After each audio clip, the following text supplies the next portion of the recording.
All right, well, here in New York, we can all agree that the island in Manhattan is one of the most famous places in the world. But for decades, a Latino community in the northern section called Washington Heights was largely unknown to outsiders. It's a place where Spanish language fills the streets and where I was born and raised until I was about 6. Now the neighborhood is the center of the cinematic universe, thanks to the movie In the Heights, based on Lin-Manuel Miranda's Broadway musical. It was written by Quiara Alegría Hudes. The half Puerto Rican, half Jewish Philly native lives in the neighborhood that plays a central role in the story, almost as a character.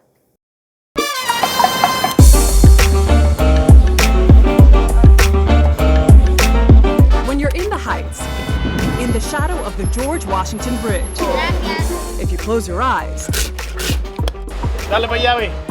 the cacophony of Spanish language and music might transport you to the islands. Amid the street vendors and the dominoes players, this Latino community, many with roots in the Dominican Republic, serves as the backdrop for the Hollywood film celebrating community, resilience, and a good time.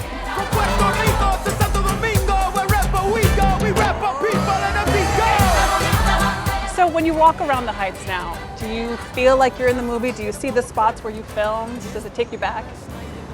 Well, it's actually a little bit the opposite. It's like when we were filming in the Heights, I felt like I was home.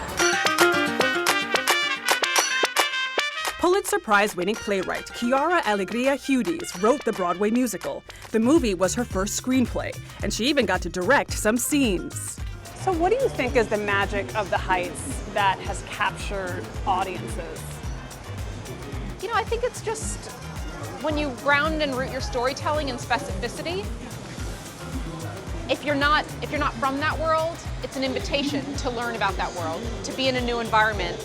If you're from that world, it's an invitation to remember, connect with those details.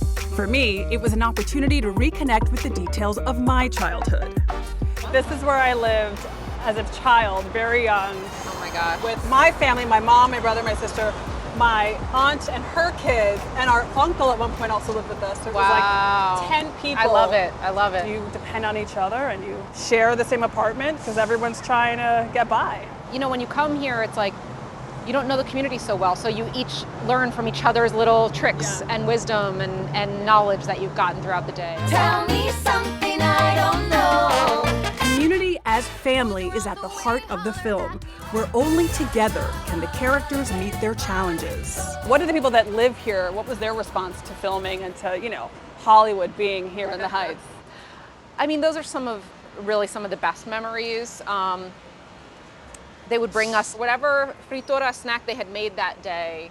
They would come and share a little bit. How did you guys nail the food? Well, okay, here's the thing. It's so special interest for me because growing up, food was very central. I was like, I want to see the pots. I want to see the spoons. I want to see the pique, the hot sauce. Yes. I want to see, I want to see what kind of olives she's putting in the ropa vieja because... It has to be the green olives with the little red thing inside. Exactly. ¿Tienen pastelitos de mariscos? Gracias. So you guys filmed part of the movie in this park. Yeah. When I first saw In the Heights on Broadway, I felt this incredible pride.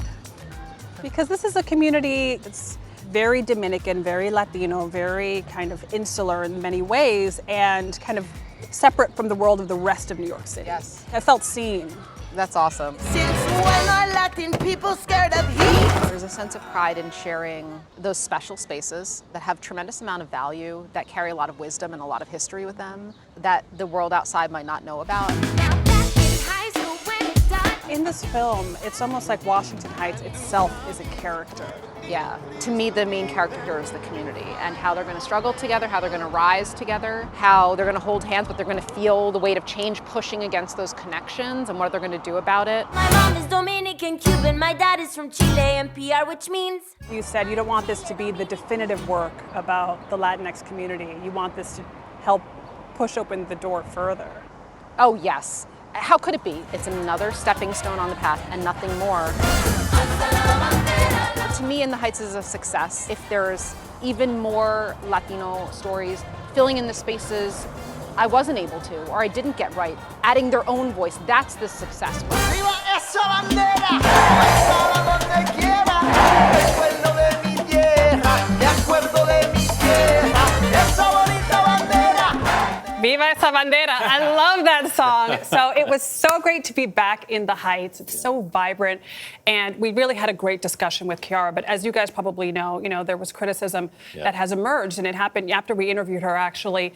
And it was about the lack of darker-skinned Afro-Latinos in leading roles in the film, especially given the racial makeup of Washington Heights. Now, in response, Lin-Manuel Miranda issued a statement saying that he could hear the hurt and frustration over colorism, saying in part, "I'm trying to paint a mosaic of this community, and we fell short. I'm truly sorry." Hudes, the screenwriter, says that she joins Miranda in his apology and his commitment to do better. Now, I'm an Afro-Latina woman. I am a Black Latina woman, and I get it. I understand the criticism, especially given the amount of Black Latinos from the Caribbean that, who also live in Washington Heights. But here's what I love about this pushback. It's creating conversation, and it's raising awareness about the diversity in the Latino community. We are not a monolith. Everyone doesn't look like J-Lo, as fabulous as J-Lo is. Yes. And a lot of people don't realize just how diverse we are and that we come in all different colors. So for that, I'm thankful. Well, and as you point out, what's important in this movie, if it's a success, it will be that there are other movies that tell more stories. That's what you really want to see happen here, is that this is just the first. And I don't think it's an if anymore. I think the movie's been a success. Yeah. And that's exactly what the screenwriter said. She says, we want more movies like this to fill in the holes we may have left behind or correct any of the mistakes that we made. So they're hoping that this is just the beginning. That chance is coming. I'm certain of it. If not, I'll open a studio.